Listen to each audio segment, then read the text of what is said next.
الشيطان اللعين الرجيم بسم الله الرحمن الرحيم الحمد لله الذي هدانا لهذا وما كنا لنهتدي لولا أن هدانا الله لقد جاءت رسل ربنا بالحق ثم الصلاة والسلام والتحية والإكرام على النبي الأمي القرشي الهاشمي الأبطحي رسولنا الممجد والمصطفى الأمجد والمحمود الأحمد أبي القاسم محمد اللهم صل على محمد وآل محمد وعلى أهل بيته الطيبين الطاهرين المعصومين المظلومين ولعنة الدائمة الباقية على أعدائهم أجمعين من الآن إلى قيام يوم الدين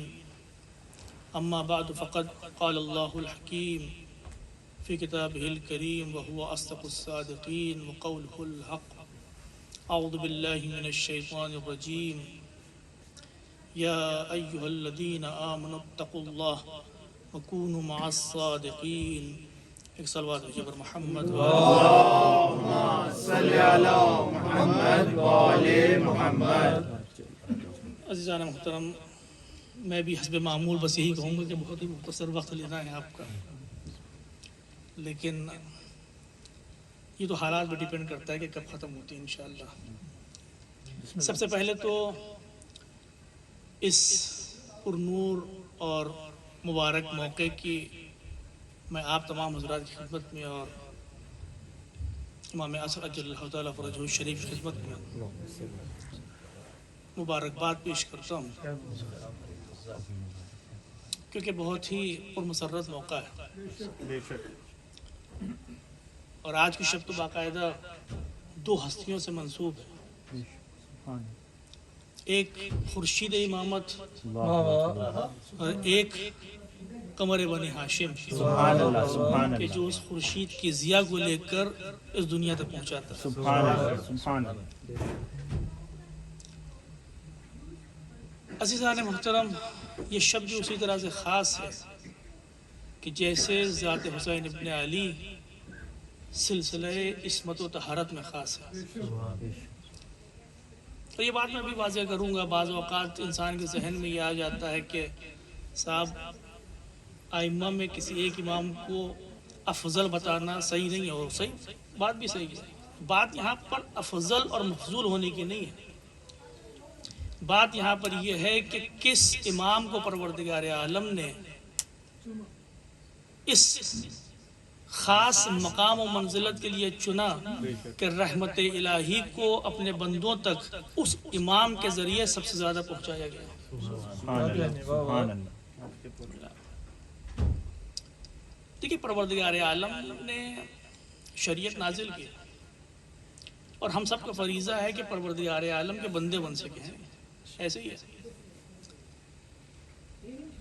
علم عرفان میں دو اصطلاحیں موجود ہیں، ایک تو ہے سالک. سالک وہ شخص ہے کہ جو اعمال کو انجام دینے کے بعد قدم بقدم پروردگار عالم کے نزدیک ہوتا ہے.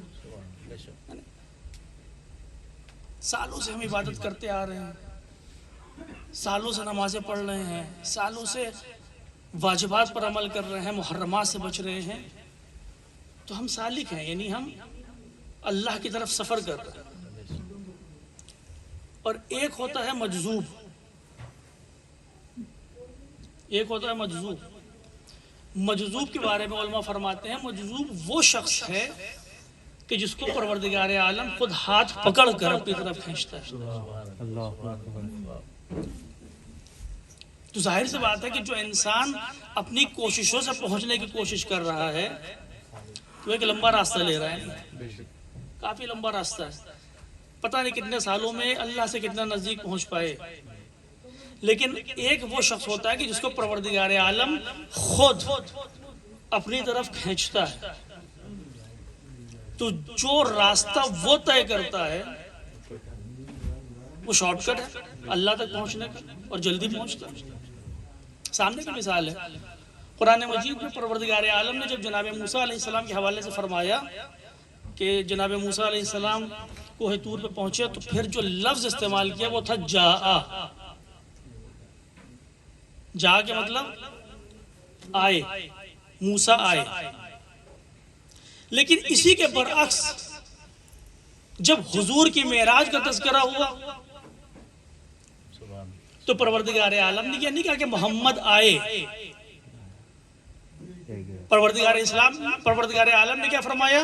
سبحان الذی اسری بعبدہ، لے گیا اپنے بندے کو.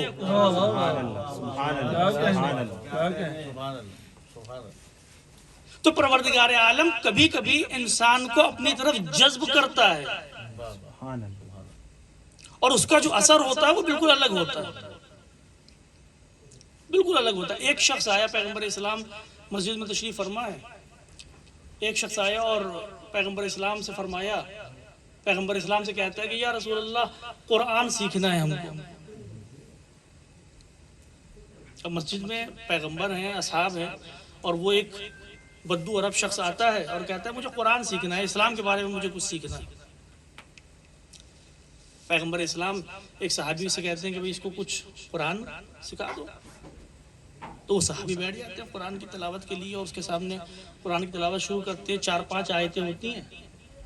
وہ شخص اٹھتا ہے، مسجد سے چلا جاتا ہے.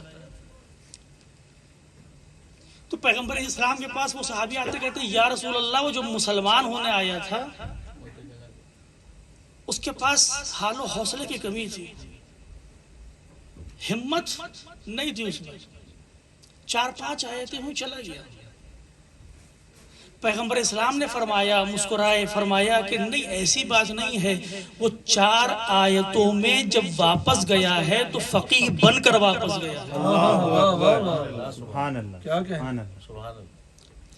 فقیہ پیغمبر گواہی دے رہے ہیں کہ تم نے 4 آیتیں، ابھی تک تم استاد تھے، تم قرآن پڑھا رہے تھے، لیکن اس نے اس طرح سے پڑھا کہ صرف 4 آیتیں پڑھی اور جب اس مسجد سے نکلا تو فقیہ بن کر نکلا.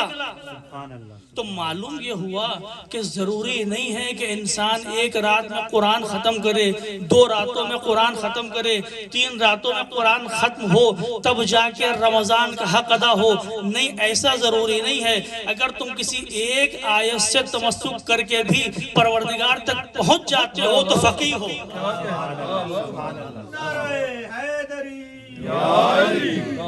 تو ضروری نہیں ہے کہ قرآن ختم، میں اس کے مخالف نہیں ہوں. نہیں، قرآن پڑھیں، زیادہ سے زیادہ پڑھیں. خود قرآن کہہ رہا ہے، روایتیں کہہ رہی ہیں.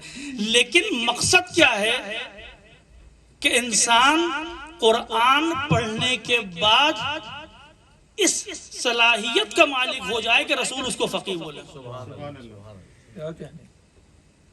ورنہ حافظ قرآن تو بہت سے تھے. تو بعض اوقات یہ ہوتا ہے کہ عمل کا اثر انسان پر اس طرح سے ہوتا ہے کہ وہ اب صرف سالک نہیں رہتا بلکہ مجذوب الہی ہو جاتا ہے. وہ سالک نہیں رہتا، صرف مجذوب الہی بن جاتا ہے. اور عزیزان محترم، پروردگار عالم نے بہت سے اعمال ایسے ہمارے اوپر نافذ کیے، واجب کیے کہ جو ہم کو اس شارٹ کٹ راستے پر آگے تک لے کر جا سکتے ہیں. اب جس پیغام کو آپ تک پہنچانے کے لیے میں یہاں تک آیا ہوں وہ یہ ہے کہ آج کی شب وہ شب ہے کہ وہ مولود پیدا ہوا، وہ مولود پیدا ہوا کہ اگر میں یہ کہوں کہ حسین کی ذات سے زیادہ اثردار، محبت حسین سے زیادہ اثردار، ذات حسین سے زیادہ اثردار کوئی عمل دین اسلام میں نہیں ہے تو غلط نہیں ہے. پروردگار عالم نے حسین کو باعث خیر و رحمت بنا کر بھیجا، اور حسین کی ذات میں اس رحمت کو رکھا کہ جو رحمت کہیں اور نظر ہی نہیں آتی. کیا کہنے.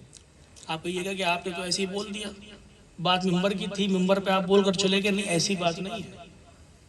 اگر حسین جیسی رحمت کہیں اور ہوتی اگر حسین سے جلدی شفاعت کہیں اور ملتی، اگر حسین سے جلدی کہیں توبہ کہیں اور قبول ہوتی تو فطرس پیغمبر کے پیدا ہونے پر آتا، علی کے پیدا ہونے پر آتا، حسن کے پیدا ہونے پر آتا، فاطمہ کے پیدا ہونے پر آتا. نہیں، جب فطرس کے بالوں پر چھینے گئے اس کو معلوم تھا کہ کس کا منتظر ہونا ہے.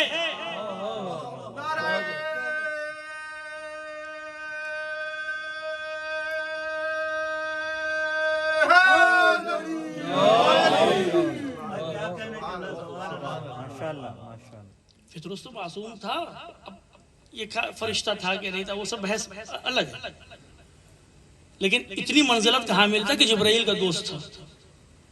سبحان اللہ. تو کس کی ولادت پر آیا؟ کیونکہ اس کو معلوم ہے کہ پروردگار عالم کس ذات کے توسل پر سب سے جلدی راضی ہونے والے ہیں، کس ذات کے توسل پر سب سے جلدی بخشنے والے ہیں. ابھی تو فطرس آیا اور ذات حسین کو پروردگار عالم نے بھیجا ہی سے باعث برکت، باعث رحمت، کہ حسین کی ذات سے توسل کرو. اسی لیے یہ شب، آج کی شب اتنی پربرکت. تیسری شب کیونکہ حسین کی محبت کو پروردگار عالم نے توبہ کا ذریعہ بنایا. سبحان اللہ. سبحان اللہ. سبحان اللہ. دیکھیں، حسین کی محبت اگر دل میں ہے تو روایتیں، میں آپ کی خدمت میں دوبارہ عرض کر دوں، آپ یہ نہ سوچئے کہ مولانا منع کر رہے ہیں توبہ کرنے سے. نہیں، توبہ کرنے سے کوئی منع نہیں کر رہا. آپ کو استغفر اللہ ربی واتوب الیہ استغفر کہتے رہیے، لیکن حسین کی محبت خود سبحان اللہ. اگر دل میں ہے تو شاید انسان کو استغفر اللہ کہنے کی بھی ضرورت نہ ہو، کیونکہ صرف محبت حسین اور عشق حسین انسان کو ایک توبہ کرنے والا بنا دیتا ہے. عظمت مولا حسین بلند تر صلوات. محمد. ایک شخص پیغمبر اسلام کی خدمت میں آتا ہے، کہتا ہے کہ یا رسول اللہ، وہ شخص دیکھ رہے ہیں، وہ جوان دیکھ رہے ہیں، تھوڑا بگڑ گیا ہے، اس کا کچھ کیجیے آپ. پیغمبر اسلام نے پوچھا نماز پڑھتا ہے؟ کہا نماز تو پڑھتا ہے. کہا تو پھر چھوڑ دو. نماز پڑھتا ہے تو نماز کی برکت سے کسی نہ کسی دن راہ راست پر واپس آ جائے گا. ان الصلاۃ تنہی عن الفحشاء والمنکر. بس عزیزان محترم، جس طرح سے اگر انسان نماز پر پابند ہے تو پیغمبر فرماتے ہیں چھوڑ دو، نماز خود کھینچ کر لے آئے گی. اسی طرح سے عشق حسین ہے، اگر دل میں ہے تو چھوڑ دو، ایک نہ ایک دن عشق حسین انسان کو راہ راست پر کھینچ کر واپس لے. یہ حسین کی شخصیت. حسین، میں نے کیا عرض کیا کہ عشق حسین، روایت آپ کتنی سنتی رہتے ہیں کہ گریہ اگر امام حسین پر کر لیا تو انسان ایسا ہو جاتا ہے کہ جیسے ابھی ماں کے پیٹ سے پیدا ہوا. کیوں؟ کیونکہ عشق حسین دل میں. تو عشق حسین توبہ کی حیثیت رکھتا ہے. اور عزیزان محترم، علماء فرماتے ہیں کہ توبہ انسان کے نامہ اعمال سے گناہ کو مٹا دیتی ہے. ایسے ہی ہوتا ہے نا. اس سلوات بھیجے پر محمد و آل محمد. اللہم صلی علی محمد و آل محمد. ایک اور سلوات بھیجے پر محمد. اللہم صلی علی محمد و آل محمد. تو توبہ کیا کرتی ہے؟ پروردگار عالم نے کیا کہا کہ اگر تم توبہ کرتے ہو پھر نامہ اعمال میں تمہارے گناہ نہیں ہوں گے. لیکن علماء فرماتے ہیں کہ انسان جب توبہ کرتا ہے تو توبہ کے مراتب ہیں کہ ٹھیک ہے، پروردگار عالم نے کہا کم از کم نامہ اعمال میں تمہارے نامہ اعمال سے ہم گناہ کو محو کر دیں گے، مٹا دیں گے. لیکن علماء فرماتے ہیں کہ پھر بھی ممکن ہے کہ آثار گناہ انسان کی زندگی میں پائے جاتے ہیں. اثر گناہ ضرور پائے جائے گا. مثال کے طور پر اگر یہ مثال شاید میں اس سے پہلے بھی دے چکا ہوں کہ اگر کسی نے زہر کھا لیا تو اس کا اثر تو ظاہر ہو. تو فرماتے ہیں کہ توبہ کرنے کے بعد گناہ تو معاف ہو جاتا ہے، لیکن ضروری نہیں ہے کہ اثر گناہ بھی انسان کی زندگی سے ختم ہو جائے. ضروری نہیں ہے کہ اثر. مثال کیا دی جاتی ہے کہ اگر آپ کے کپڑے پر آپ کا کپڑا خون آلود ہو جاتا ہے تو نجس ہو گیا، پانی سے دھو دیا پاک ہو گیا. جیسے ہماری سیرت ہے گناہ کی، گناہ کیا نجس ہو گئی ہماری سیرت، توبہ کی پاک ہو گئی، نامہ اعمال پاک ہو گیا. علماء فرماتے ہیں کہ جب آپ نے اس خون آلود کپڑے کو دھویا تو نجس سے پاک تو ہو گیا، لیکن جو دھبا تھا وہ ابھی تک موجود ہے.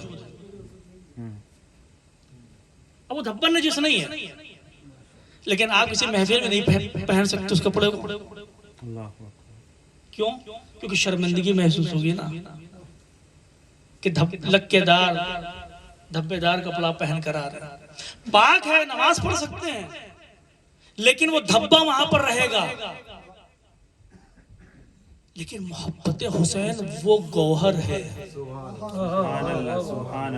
کیا کہنے. محبت حسین وہ گوہر ہے، شفاعت حسین وہ ذریعہ ہے، حسین سے توسل وہ راستہ ہے کہ انسان کے جسم سے، انسان کی سیرت سے، انسان کے کپڑے سے صرف گناہ کو پاک نہیں کرتا بلکہ دھبوں اور داغوں کو بھی مٹا کر رکھ دیتا ہے.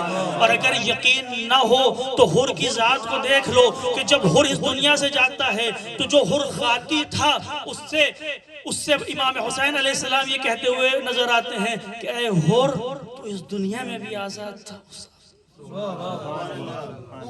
کیا کہنے. یہ حسین کی خاصیت ہے، یہ حسین کی عظمت ہے. یہ واقعہ میں آپ کی خدمت میں پڑھ، میں بہت جلدی کر رہا ہوں کیونکہ 20 منٹ مجھے ہو گئے بیٹھے ہوئے. جو یہاں پر بیٹھتا اس کو احساس نہیں ہوتا، لیکن مجھے آپ کا احساس ہے کیونکہ میں 2 گھنٹے یہاں نیچے تھا. اسوار صاحب باقاعدہ لیٹے ہوئے ہیں. کہاں چلے گئے ہمارے ظاہر صاحب؟ بلندر صلوات.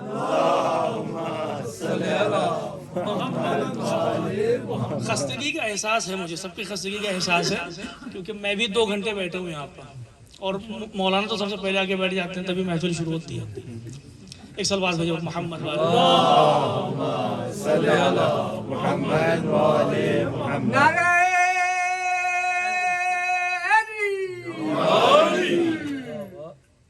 میں کیا عرض کر رہا تھا کہ امام حسین علیہ السلام کی ذات یہ. ہاں، یہ واقعہ میں آپ کی خدمت کرنے جاتا ہوں. میں نے کہا تھا کہ محرم کی مجالس میں شاید میں نے یہ واقعہ عرض کیا تھا آپ کی خدمت میں کہ ایک شخص پہ حج جاری ہونا تھا، اور حج جاری ہونے کے لیے اس کو ڈھونڈا جاتا، وہ گھر کے اندر کہیں چھپا بیٹھا تھا. یاد ہے کوئی دوبارہ سنا؟ بسم اللہ. دوبارہ سنا. تو ایک شخص پہ حج جاری ہونا تھی، مسلمان، اور حج جاری ہونا تھی. اس کو معلوم تھا کہ اگر باہر نکلے تو کوڑے پڑے گے، تو ظاہر سی بات ہے کہ کسی کہیں پہ چھپا وہ بیٹھا ہے. سامنے نہیں آ رہا، مسجد النبوی میں نہیں آ رہا ہے کیونکہ پیغمبر اسلام وہاں پر موجود ہے. تو خوف کی وجہ سے گھر کے اندر بیٹھا. اس کو سمجھ میں نہیں آ رہا کہ کیسے جائیں کیونکہ حج کا اعلان ہو چکا ہے. تو روایتیں کہتی ہیں کہ ایک بار اس نے دیکھا کہ گلی میں امام حسن علیہ السلام اور امام حسین علیہ السلام کھیل رہے ہیں. اللہ اکبر. سبحان اللہ. اب جتنے بھی مسلمان مدینے میں تھے وہ جانتے تھے کہ پیغمبر کس طرح سے محبت کرتے ہیں اپنے نواسوں سے. مجھے نہیں معلوم کہ اس میں اتنی معرفت تھی کہ نہیں، یہ صرف محبت دیکھ کر چلا گیا. وہ آگے بڑھا، ایک کندھے پر امام حسن کو. اس نے یہ دیکھیں یہ آئیڈیا کہاں سے آیا، کیونکہ وہ روزانہ پیغمبر کو دیکھ رہا ہے کہ پیغمبر جب بھی تشریف لاتے ہیں ایک کندھے پر حسن ہوتے ہیں، ایک کندھے پر حسین ہوتے ہیں. سبحان اللہ. سبحان اللہ. تو کم سے کم سنت کی اتباع کرنے والا تھا. سبحان اللہ. سبحان اللہ. تو اس نے بھی آگے بڑھا. امام حسن علیہ السلام، امام حسین علیہ السلام، ایک کندھے پر امام حسن، ایک کندھے پر امام حسین علیہ السلام پہنچ کے پیغمبر کی خدمت میں. اب پیغمبر مسجد النبوی میں تشریف فرما ہے. جیسے ہی اس شخص کو آتا ہوا دیکھا، امام حسن ایک کندھے پر، امام حسین دوسرے کندھے پر، پیغمبر مسکرا دیا. کوئی بھی باپ ہوگا وہ دیکھے گا کہ میرا بچے کو اس طرح سے کوئی محبت سے اٹھا کے لا رہا ہے اور جانتا ہے کہ کیوں لا رہا ہے. آپ سے کوئی کام آپ کے بچے سے محبت کا اظہار کرتے ہوئے ہم چلے آ رہے ہیں کہ پاپا کو سلام کرو, تو ظاہر سی بات ہے مسکرائے گا. لیکن پیغمبر ہماری طرح تو نہیں ہے,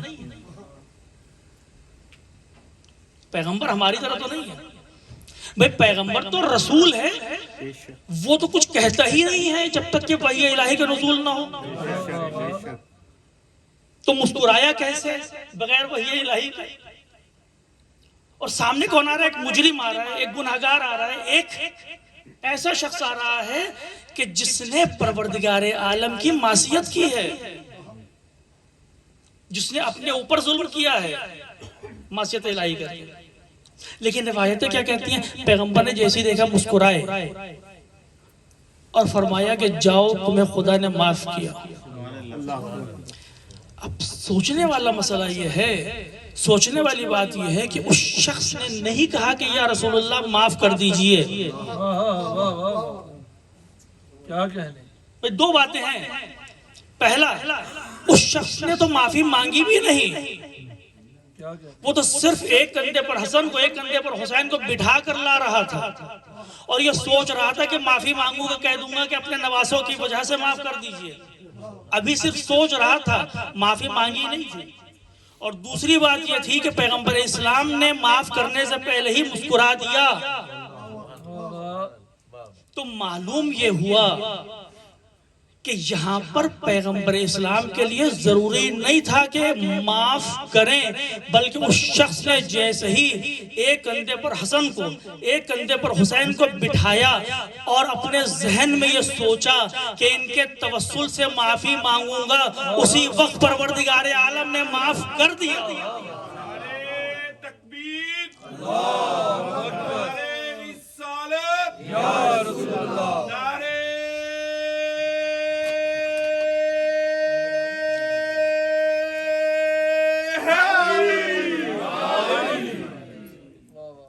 یہاں پر اس بات کے لیے نہ پروردگار رکا نہ پیغمبر اسلام رکے کہ آئے اور دعائے توسل کی تلاوت کرے, ہاتھوں کو جوڑے, کچھ نہیں.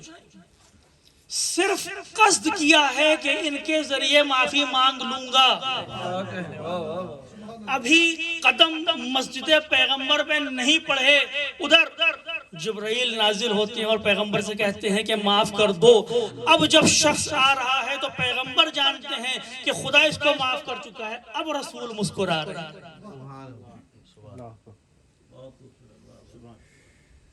معاف کر دیا. حسین وہ وسیلہ نجات. دو اماموں سے یہ روایت نقل کی جاتی ہے عزیزان محترم. پیغمبر اسلام کی جو حدیث مشہور ہے ان حسین مصباح الہدی و سفینۃ النجات, لیکن دو امام جعفر صادق علیہ السلام امام رضا علیہ السلام سے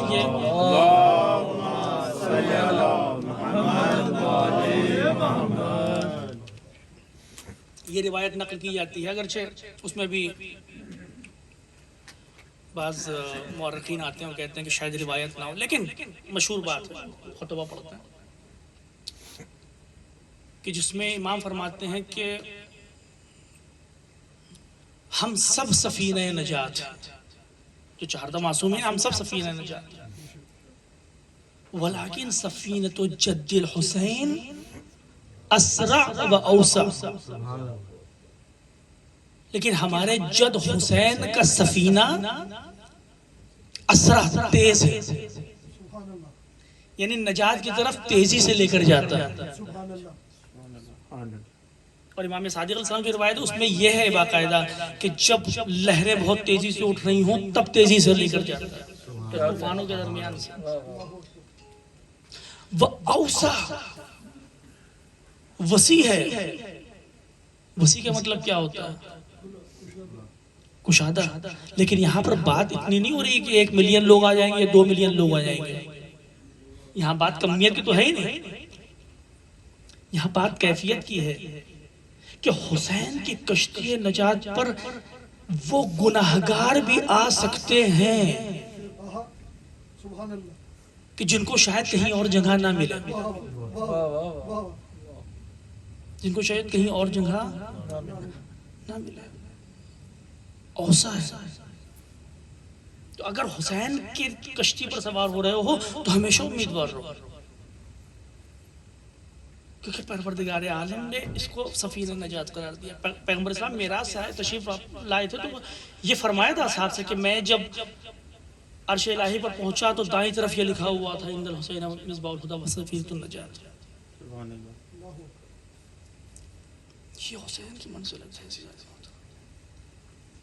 ضروری ہے کہ ہم ان سے توسل کریں۔ امام پھر میں نے وہی بات آپ سے عرض کی، وقت زیادہ ہوتا جا رہا ہے لیکن کوشش کروں گا اختصار سے آپ کے سامنے یہ واقعہ پیش کروں۔ میں نے کیا عرض کیا کہ یہاں پر یہ بات نہیں ہے کہ کون سا امام افضل ہے کون سا مفضول ہے، کوئی امام افضل و مفضول نہیں ہے، صرف امام علی علیہ السلام افضل ہے تمام انبیاء سے، ائمہ سے، چونکہ ابو الائمہ ہے۔ یہ روایتوں میں بھی ہے کہ پیغمبر اسلام سب سے افضل ہیں، اس کے بعد امام علی اور جناب فاطمہ اور اس کے بعد تمام ائمہ۔ تو بات افضل و مفضول ہونے کی نہیں ہے، بات یہ کہ پروردگار عالم نے کس کو وسیلہ قرار دیا ہے، پروردگار عالم کس کی شفاعت کو جلدی قبول کرتا۔ امام حسین علیہ السلام کو مستجاب الدعوہ قرار دیا گیا ہے۔ آپ کو علم ہے جب آپ کربلا جاتے ہیں تو کہتے ہیں قبے کے نیچے، اس قبے کے نیچے دعائیں قبول، یہ تعجب کی بات ہے کہ روایتیں کہہ رہی اس قبے کے نیچے دعائیں قبول ہوتی ہیں، جبکہ حسین کی ذات وہ ہے کہ دنیا میں کہیں پر بھی نام حسین لے کر تم دعا کرو تو قبول ہوتی ہے۔ تو اس قبے کی تاثیر کیا ہوگی؟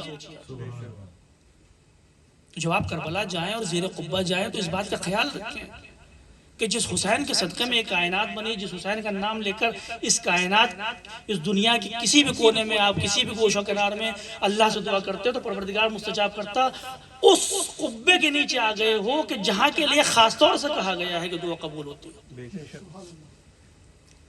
امام ہادی علیہ السلام سے روایت ہے کہ آپ مریض ہو گئے تھے، اور امام ہادی علیہ السلام جب مریض ہوئے تو اپنے ایک صحابی کو بلایا، ابو ہاشم کو کہا کہ ایسا کرو کہ کسی کو میری طرف سے نائب بناؤ کہ وہ کربلا جائے، میرے جد حسین کے قبے کے نیچے جائے اور میری صحت کے لیے دعا کرے۔ امام کیا کہنے، امام کہہ رہا ہے۔ تو وہ ابو ہاشم نکلے، باہر گئے، کسی نے پوچھا کہاں جا رہے ہو؟ کہا کہ وہ امام ہادی علیہ السلام نے مصیف کہا ہے کہ اس طرح سے کچھ کسی کو نائب بنا دو میری طرف سے تاکہ وہ میری طرف سے۔ تو اس نے کہا کہ بھائی تم کیا بات کر رہے ہو، وہ خود قبہ حسینی ہیں، وہ خود امام معصوم ہیں، وہ خود خلیفۃ الرسول ہیں، وہ امام وقت ہیں، ان کے لیے کسی نائب کی کیا ضرورت ہے؟ وہ خود حجت خدا ہے، بات سمجھ میں آنے والی ہے نا۔ ابو ہاشم آئے واپس، امام ہادی نے پوچھا کہ کیا ہوا، تو انہوں نے وہ پورا واقعہ بیان کیا، تو کہا کہ اس میں کیا حرج کیا ہے؟ دیکھیں بات بہت خوبصورت، امام کی ہر بات خوبصورت ہوتی ہے۔ امام ہادی نے فرمایا کہ اس میں حرج کیا ہے؟ افضل البشر، خیر البشر، خیر الانبیاء، خاتم النبیین، پیغمبر اسلام کی ذات سے اعلیٰ اور والا کوئی موجود نہیں ہے اس کائنات میں، لیکن وہ رسول کہ جس کے صدقے میں اس کائنات کو خلق کیا گیا، وہ رسول کہ جس سے ہر موجود مفضول ہے، وہ رسول بھی جب آتا ہے تو خانہ کعبہ کا طواف کرتا ہے، وہ رسول بھی جب آتا ہے تو حجر اسود کو بوسہ دیتا ہے، جبکہ خانہ کعبہ رسول سے افضل نہیں ہے، جبکہ خانہ کعبہ اور رسول سے برتر نہیں ہے، جبکہ حجر اسود صرف جنت کا ایک پتھر ہے، لیکن رسول آتا ہے بوسہ دیتا ہے۔ کیا کہنے، کیوں؟ کیونکہ خدا کا ارادہ یہ ہے۔ تو پھر میں امام ہادی آخر کیوں نہ بھیجوں اپنے جد کے لیے، اپنے جد کی زیارت کے لیے، تاکہ میرے لیے دعا کی جائے، کیونکہ پروردگار عالم نے ان کو وسیلہ قرار دیا۔ اور عزیزان محترم، حسین کی عظمت کی آپ کی خدمت میں کیا عرض کروں، آدھا گھنٹہ ہو گیا دیکھیے، لیکن آج کی شب مخصوص ہے دو ولادتوں سے، صرف چند کلمات میں جناب عباس علیہ السلام کے حوالے سے بھی عرض کروں گا آپ کی خدمت میں، بس آپ کی زحمت ہے۔ جناب عباس علیہ السلام امام حسین کی جتنی عظمت ہے اس کو آپ ایک طرف رکھیے، اور جناب عباس علیہ السلام وہ شخصیت ہے، یعنی وہ حسین کہ جو صاحب شفاعت ہے، صاحب عظمت ہے، مستجاب دعوت ہے، اس کے قبے کے نیچے دعائیں قبول ہوتی ہیں، وہ شفیع محشر ہے، اس کا سفینہ سب سے بڑا ہے، سب سے وسیع ہے، سب سے تیز ہے، وہ حسین کہ جو صرف بول کے حر کو آزاد کر دیتا ہے، وہ حسین کہ جو گناہگاروں کے گناہوں کو بخش دیتا ہے، وہ حسین ان تمام عظمتوں کے ساتھ یہ کہتا ہوا نظر آتا ہے کہ اگر تم چاہتے ہو کہ حسینی بنو، اگر تم چاہتے ہو کہ یہ کہہ سکو کہ ہم حسینی ہیں، تو میرے بھائی عباس کے دروازے سے داخل ہو۔ سبحان اللہ، سبحان اللہ۔ کیا کہنے، واہ واہ واہ۔ یعنی دنیا کی جتنی نعمتیں ہیں، پروردگار عالم کی جتنی رحمتیں ہیں، پروردگار عالم نے جتنی بھی نعمتیں عطا کی ہیں حسین کے حوالے سے، اگر وہ نعمتیں چاہیے ہیں تو علامہ عباس لے کر بتانا پڑے گا کہ حسینی ہیں، اس کشتی پر سوار ہونے کے لیے، اس کشتی پر سوار ہونے کے لیے یہ کہہ دینا کہ عباس تمنائے علی ہے، کافی ہے، کافی ہے کہ جس علی نے کبھی اپنی زندگی میں کچھ نہ مانگا ہو، اس نے عباس کو مانگا ہو۔ کتنی بڑی بات ہے۔ اب عباس کی شخصیت کو ثابت کرنے کی ضرورت نہیں ہے، جب حسین نے خود ان کو باب الحوائج بنا دیا، جب حسین نے خود کہہ دیا کہ اگر حسینی بن کر آنا چاہتے ہو تو عباس کے دروازے سے آنا پڑے گا۔ اس عباس کے بارے میں کیا کہا جائے؟ اشہد لک بالتسلیم والنصیحت، معصوم کی کلمات سے جناب عباس علیہ السلام کے حوالے سے، اس کے مرتبے کو کیا کہنا۔ بس ایک بات میں آپ کی خدمت میں عرض کرنا چاہتا ہوں کہ جب نور امامت آتا ہے تو پروردگار عالم نور امامت کو بھیجتا ہے تاکہ ہم جیسے گناہگار، ہم جیسے خاکی انسان اس نور سے استفادہ کر کے کسی حد تک اپنے قلوب کو منور کر سکیں۔ اور اکثر ایسا ہوتا ہے کہ ہم اس کا حق استفادہ پورا نہیں کر پاتے۔ مولا کائنات کہتے ہوئے نظر آتے ہیں کہ میرے قلب میں علم کے سمندر موجزن ہے، لیکن کوئی ایسا شخص نہیں کہ جس کو میں سکھا سکوں۔ تو مشکل یہ نہیں ہے کہ علی اتنا کام نہیں کر پائے جتنا امام جعفر صادق علیہ السلام نے کر دیا، نہیں، علی کے پاس بھی وہی علم تھا جو امام جعفر صادق کے پاس تھا، لیکن اس ٹائم اتنے افراد نہیں تھے، ایسے افراد نہیں تھے ان صلاحیتوں والے۔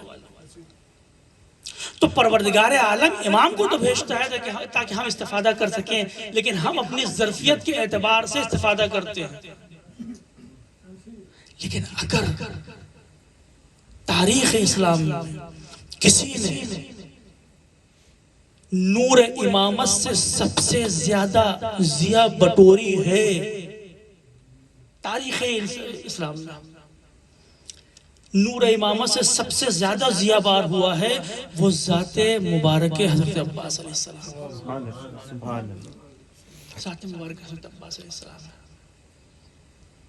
اتنا نزدیک ہو گئے امام سے کہ امام میدان کربلا میں کہتے نظر آ رہے ہیں کہ میں تم پر قربان ہو جاؤں۔ امام معصوم یہ کہتے ہوئے نظر آ رہے ہیں کہ میں تم پر قربان ہو جاؤں۔ بھائی قمر بنی ہاشم کیوں کہا گیا؟ اس لیے نہیں کہ خوبصورت تھے، قمر بنی ہاشم اس لیے کہا گیا کہ جس طرح سے چاند ہر دوسری چیز کی بنسبت سورج سے زیادہ روشنی لے کر اس کو آگے تک پھیلاتا ہے، اسی طرح سے عباس وہ چاند ہے کہ جس نے نور امامت سے ان شعاؤں کو کسب کر کے اس دنیا میں پھیلایا ہے۔ اور باب الحوائج سبحان اللہ۔ یہ ہے عباس کی۔ تو ایک حسین ہے کہ جو مرکز فیض و عنایات الہی ہیں، اور ایک عباس ہیں کہ جو باب فیوز و عنایات حسین بن کر آئے. اور عباس اس طرح کیوں بنے، وقت نہیں ہے، میں توضیح نہیں دوں گا، اس سے پہلے بھی بیان کر چکا تھا. انشاءاللہ اگر کبھی ایسا ہوا تو پھر جو زیارت نامہ آپ کے سامنے ہے اس کو اگر آپ پڑھ لیجئے تو آپ کے سامنے بہت سی چیزیں واضح ہو جائیں گی کہ عباس کیوں بنے، جبکہ حسین کے دوسرے بھائی بھی تھے، ائمہ کے دوسرے بھائی بھی تھے، لیکن عباس اس مقام پر پہنچے کہ معصوم یہ کہتا ہوا نظر آ رہا ہے کہ میرے چچا عباس کو وہ مقام و مرتبہ عطا کیا جائے گا جنت میں کہ تمام شہداء من الاولین والآخرین اس پر غبطہ کریں گے. سبحان اللہ. یعنی جو مقام عباس کو ملے گا وہ کسی کو نہ ملا ہوگا. تو اسی لیے تو میں کہہ رہا ہوں کہ نور امامت سے اگر کسی نے سب سے زیادہ کسب فیض کیا ہے تو وہ جناب عباس کی طرف. بس اتنا ہی آپ کی خدمت میں عرض کرنا تھا کہ آج کی شب اگر ہم یہاں سے جا رہے ہیں تو یہ سوچ کر جائے کہ عباس کے نقش قدم پر چلتے ہوئے حسینی بن سکیں، عباس سے توسل کرتے ہوئے حسینی بن سکیں. کیونکہ سچا حسینی کون ہوتا ہے یہ عباس ہم کو بتاتے ہیں. سچا حسینی دیکھنا ہو تو عباس کی طرف دیکھو، سچا حسینی دیکھنا ہو تو عباس کے علم کی طرف دیکھو. ایک سب آپ جب محمد والے